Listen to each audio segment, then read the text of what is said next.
I know that somehow, somewhere, some people say that if you bring somebody to this country, the person should be answerable to you.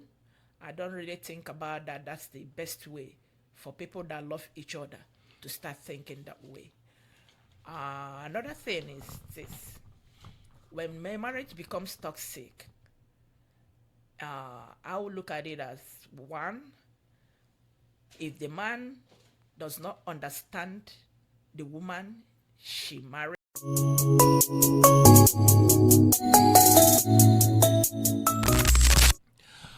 Hello and welcome to the inaugural episode of Royal Chat. My name is Royal Majesty Funsho Timothy, and I want to welcome to our first broadcast today. And with me, I have a lovely lady, the lady that's been on this program quite a few times before. Her name is Olori Abidoye. Olori Abidoye, welcome to our program. Thank you, Kabiesi. All right, thank you very much for our program. Um, Now, Royal Child is a new dimension that we just brought up, and we are not going to be talking about just marital issues. We're going to be talking about trending issues, professional issues, marital issues, business issues. More importantly, we're going to be talking about love issues. We're not talking about love issues, we're talking about issues that arise here in the diaspora. And let me just expand on that point a little bit. Um, Most often than now, most of us here that live in diaspora don't have time to find true love or to create time for love. So what we're going to be doing on the Royal Chat is to be able to find a time to match you with the best person that will be the one of love of your life. Enough about going home to cherry pick your spouses, going home to pick a lady or man. That has to stop. Come to Royal Chat. We're going to do our best to match you with the best lady or the best man. So that is what we're going to be doing. And also, we are not doing no pranking. Please, don't call our show to talk about pranking somebody. We don't do no pranking. We don't do no confessions. We are strictly about trending issues that affect all immigrants here in diaspora. All right. That being said, Olori Abidoyi, like I said, welcome to our program. Thank you, Um, Kabiesi. Now, today we're going to start this show with something exciting, right? And it's some topic that a lot of us that lives in the diaspora have been going through silently without people knowing. Maybe a few people talked about it, but we want to shed a lot of light into this program, into this problem today. And what is the problem? The problem is toxic marriages. Toxic marriages.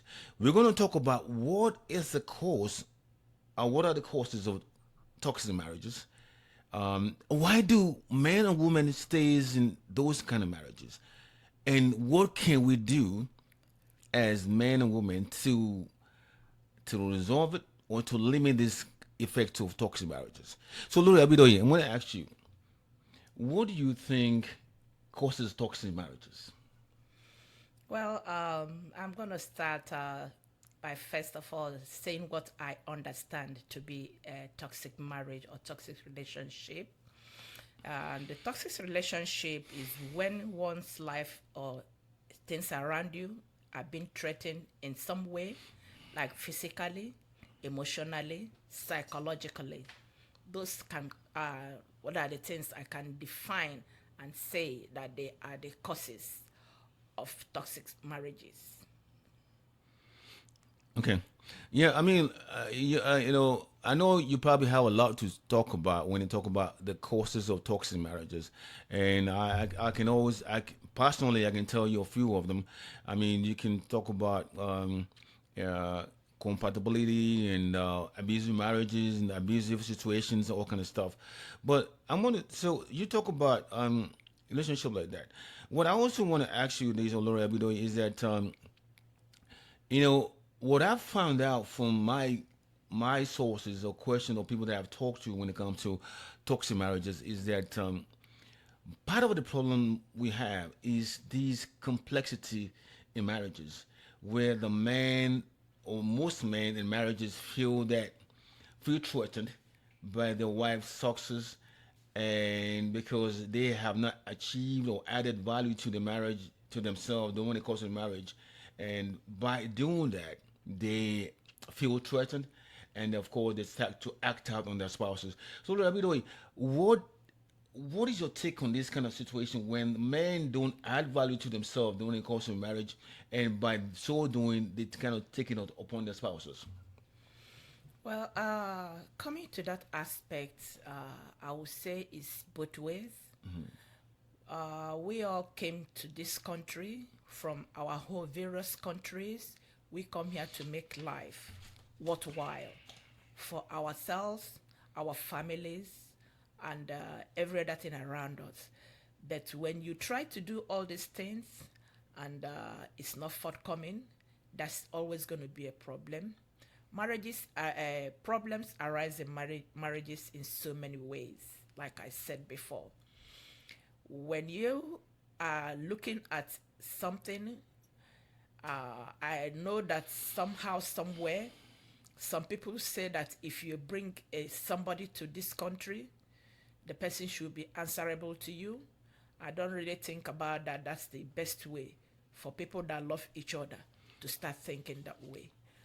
Another thing is this: when marriage becomes toxic, I will look at it as one, if the man does not understand the woman he married, or the woman does not understand the man they married. A little thing makes people do certain things that they don't want to do.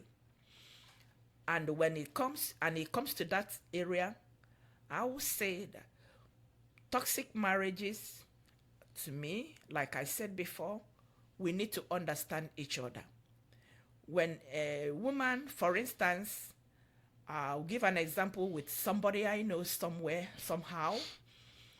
When she came to this country, it's like, oh, I want to go into the nursing field. The husband says, no, you're not going to go into the nursing field, because most women that their spouses brought into this country, when they get what they want, they now know that their husband is not up to their standard, or is not well educated or not. But I said to her, it's not always like that. Sometimes it depends on individuals and upbringing. But like I said, there's a lot a woman can take, and there's a lot a man can take, Yeah. as far as marriage is concerned. Yeah. When you are in a marriage and you see that your life is threatened, you have to do something. You don't have to wait till something happens for you to do. You know, in the area of husband and wife, some men or some women, some of us, we need to understand each other. The husband and wife has to work together. You do not let what your wife is intimidate you. You understand me? That is affect your esteem. And the same thing in the part of a man. You don't want what your wife is to take away your self-esteem away. Because when this start happening, there's going to be problem in that marriage. Yeah. Because somehow, somewhere, this one will feel, oh, because you are this, oh, because you are that. There's going to be problem. Yeah. Yeah. Yeah. No, thank you, Lori. I also believe that when I asked you the question earlier on, I said that I want us to talk about what are the causes of toxic marriages, and then we're going to go into why do men and women stays in toxic marriages. All right, we've talked about it. You mentioned a few ones about the women, men bringing the spouses from other countries and all that kind of stuff, and not understand each other. But I also believe that when you are when you stay in a toxic marriage, even when you realize you're in a toxic marriage, what are the reasons that make you stay there? I've had most time is that people complain. People say that it's because my kids. I don't want to leave my kids. I don't want the stigma of being a divorcee, or people what the people's going to think about me that I'm leaving marriage. But then you're going through hell in a marriage, and I'm not saying this because of a woman, because both men and women goes through toxic marriages. So already, you tell me now, okay, these reasons that I've just laid down, what do you think in that aspect when a woman says those kind of situations and said, I'm not leaving because of this and that? What's your point on those things? Well, what I'm going to say in this particular aspect is this. When you got married, when the two of you got married, things might be going well. But like I said before, things has to change when people or the other person feels that, oh, I am being intimidated. Toxic marriages, even if you want to stay, most of us, we stay, we say, oh, because of our children, let's just stay. Or if you love that man, or if the man loves you, either way, you're going to try as much as you can to make the marriage work. But when you try and try and try and try, and nothing is not coming forth, then that's going to be a big problem. When marriages become very toxic, is when we start misunderstanding each other. Let me put myself, for example. People that are in interracial or intertribal marriages. My culture is quite different from your culture. We are not born together. We continue to learn each day. If there are certain things that your spouse is doing that does not augur well with you, what you're going to do is to try to reach an understanding. And when that understanding is not reached, then there's going to be problem. But when you try to get to reach that understanding and the other party is not trying to understand you or to reason with you, definitely there's going to be a problem. Staying in a toxic marriage happens two ways. If it's some people they suffer emotionally, some people suffer physically, some people suffer psychologically. And when these things are being compounded and you are trying to make it because you say, oh, my mom stayed in the marriage, they never divorced, so because of that, I don't want to be divorced because of the stigma that will go with it. That way, it doesn't really matter because there's a lot or enough someone can take at any given time. When you push somebody, you push me to the wall and you're still pushing me, what do you want me to do? That person is going to react. And when that person starts reacting, that's where another problem starts. Yeah. So I cannot say, okay, because of my children, I try so much to make a marriage work because I don't want my children to grow up without a father figure or without my children to grow up without a mother figure. When you try, it's better than that you did not try. But when you try and it's not working, definitely, like I said, you push somebody to the wall and you're still pushing the person is bound to react. Yes. Yeah. Our families back home, like our mothers, they might live with our fathers 60 years, 70 years, fine, because that's the way they are bred back home.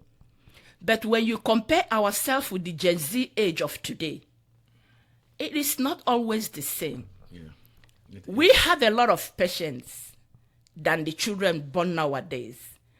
In the diaspora now, there's a lot of divorces as far as husband and wife are concerned. But it's because people don't have patience. But at the same time, when you're having patience, you don't have to suffer. If you are not happy in a marriage,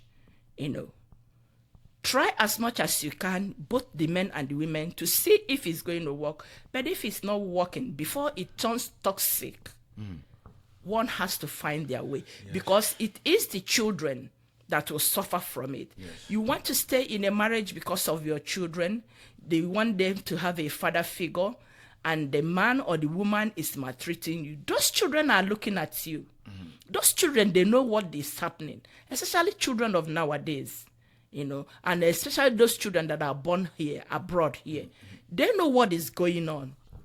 When they are seeing these things, at the end of the day, when they grow up, you continue to say, let me manage. It's going to affect those children. It's going to affect them psychologically. It's going to affect them physically. It's going to affect them emotionally. Some of them, they go to school, they start acting out because their mother and their father are not happy at home. We're going to get...